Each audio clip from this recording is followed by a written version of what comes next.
Assalamualaikum dan selamat pagi cikgu ucapkan kepada semua anak murid cikgu. Hari ini kita nak belajar bahasa Melayu lah macam biasa, iaitu kemahiran menulis, mengedit teks dengan tanda baca yang betul. Jadi cikgu akan memperkenalkan beberapa jenis tanda baca yang awak selalu salah guna di dalam membina ayat. Masa nak menulis tu awak selalu salah guna. Kadang-kadang lupa letak lah, silap letak lah. Okay, jadi hari ni cikgu nak terangkan sedikit mengenai tanda baca. Okey, masih unit yang sama, unit 14 milik kita, tanda baca. Okey. Kat sini cikgu nak tekankan ada 1, 2, 3, 4, 5, 6 tanda baca yang utama yang awak perlu tahu dan macam mana bentuk dia. Okey, tengok yang pertama, titik ataupun noktah. Noktah dia pap saja. Tet. Macam tu noktah bentuk dia. Tengok dalam video ni. Yang kedua, koma. Koma dia macam wow, kecil. Dia ketap, dia snap sikit. Okey, yang ketiga, tanda soal. Tanda soal macam ni bentuk dia, macam payung ada titik. Tanda seru. Yang keempat, tanda seru. Tanda seru digunakan kita dah belajar seru ni kan, ayat seru ada tanda seru. Yang kelima, sempang. Sempang ni dia dash, panjang sikit, sempang. Yang keenam, huruf besar dan juga huruf kecil. Di mana kita nak guna huruf besar, di mana kita perlu guna huruf kecil. Okey, jom kita tengok satu-satu tanda baca ni secara lebih mendalam. Yang pertama, tanda noktah. Bukan noktah noktah, N-O-K-T-A-H, noktah. Ada titik. Okey, penggunaan dia bila? Digunakan di akhir ayat. Bila dah paling hujung ayat kita perlu letak titik. Kalau kita tak letak, maksudnya ayat tu belum habis lagi. Okey, yang kedua, digunakan untuk singkatan nama. Okey, contohnya, kita tengok contoh yang pertama. Kereta itu kepunyaan bapa saya, noktah. Penulis buku itu ialah C.W. Lee. Kalau ada nama pun dia letak nama ringkas, dia letak titik juga, noktah juga. Okey, seterusnya, huruf besar. Huruf besar ni bila kita nak guna? Okey, huruf besar ni kita guna pertamanya pada huruf awal perkataan dalam ayat. Bila dah titik nak masuk ayat baru tu perlu huruf besar. Huruf mula-mula saja perlu huruf besar. Yang keduanya, pada huruf awal bagi semua kata nama khas. Cikgu dah pesan dah sebelum ni, kalau nak guna kata nama khas kena gunakan huruf besar. Contohnya kita baca, Dr. Azmi bekerja di Hospital Alostar. Okey, doktor tu di huruf besar sebab dia kata nama khas. A, Azmi, huruf besar juga nama orang. H, Hospital Alostar sebab dia kata nama khas untuk tempat. Setiap perkataan dia perlu huruf besar pada awal. Okey. Seterusnya, tanda koma. Okey, tanda koma dia macam tu. Okey, awak boleh tengok sekarang tanda koma. Bila kita nak guna? Untuk memisahkan benda-benda yang sama jenis. Ataupun benda-benda yang banyak lah. Okey, yang kedua untuk menyambung ayat. Okey, contoh ayat. Saya suka menonton rancangan kartun, majalah 3, berita, sukan dan lain-lain. Jadi setiap perkataan tu perlu ada tanda koma. Kalau cikgu nak panggil kawan-kawan kamu dalam kelas, cikgu panggil Amir, Adrian, Muhammad, Haziq, 4 orang, jadi perlu ada koma. Okey. Yang kedua, pada minggu lepas, coba dia koma, maksudnya dia nak berhenti dulu kejap. Pada minggu lepas, saya dan keluarga bercuti di Pulau Langkawi. Kalau kita tak letak tanda koma ni, dia jadi terus. Pada minggu lepas saya dan keluarga, jadi maksudnya panjang sangat. Bila kita letak koma tu maksudnya kita nak rehat sekejap. Macam tu. Okey, seterusnya, tanda soal. Tanda soal ni bila kita nak guna? Mestilah masa nak menyoal lah. Kita nak membina soalan, kita perlu hujung ayat perlu ada tanda soal. Okey, bila kita nak guna dia? Digunakan dalam ayat tanya. Contohnya, bagaimanakah keadaan atuk kamu. Tanda soal.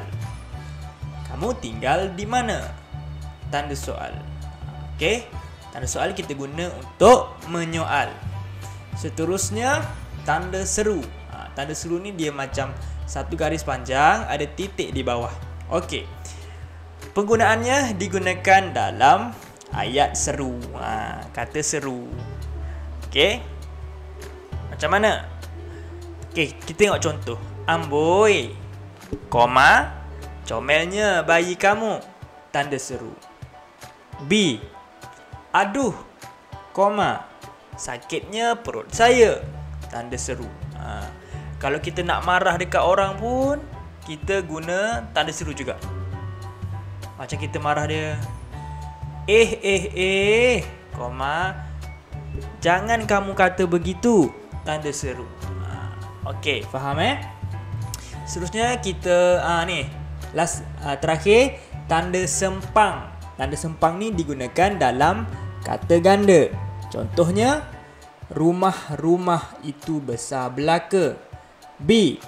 Layang-layang kepunyaan Farid naik tinggi di udara. Jadi, antara perkataan yang sama ni perlu ada tanda sempang macam tu. Garis.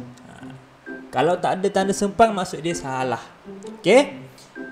Okey, kita akan buat aktiviti sikit. Buka buku aktiviti muka surat 10 hingga 11. Okey. Salin ayat dengan tanda baca yang betul. Okey, yang ni senanglah, cikgu tak nak terangkan, nanti awak lengkapkan saja. Okey. Yang ni kita tengok aktiviti yang kedua ni mungkin susah sikit, jadi cikgu perlu terangkan sedikit. Tulis semula cerita di bawah dengan tanda baca yang betul. Okey, sekarang ni tanda baca dekat sini semua salah. Okey, ada yang salah. Jadi kita perlu betulkan. Macam mana? Kita baca dahulu. Hari kebangsaan hampir tiba. Normi dan Abang Norman menghias basikal. Okey, kita tengok ada salah tak kat sini? Normi dan Abang Norman menghias basikal. Okey, tak ada salah. Seterusnya, dia mahu basikalnya nampak cantik. Okey, cikgu dapat kesan ada satu kesalahan, iaitu nampak lepas titik ni dia tak gunakan huruf besar untuk dia. Jadi cikgu garis dulu. Jadi D ni patut huruf besar. Dia mahu basikalnya nampak cantik. Noktah. Betul. Normi mengambil jalur gemilang, bunga raya dan tali. Okey, maksudnya ada 3 benda berbeza. Jalur gemilang, bunga raya dan tali. Jadi kalau banyak benda, kita perlu letak koma. Di mana? Di sini kita letak koma. Okey. Di sini perlu ada koma. Ada lagi kesalahan dia. Nampak? Bunga raya. Bunga raya ni adalah kata nama khas. Maksudnya, huruf B dan huruf R ni perlu ditulis dengan huruf besar.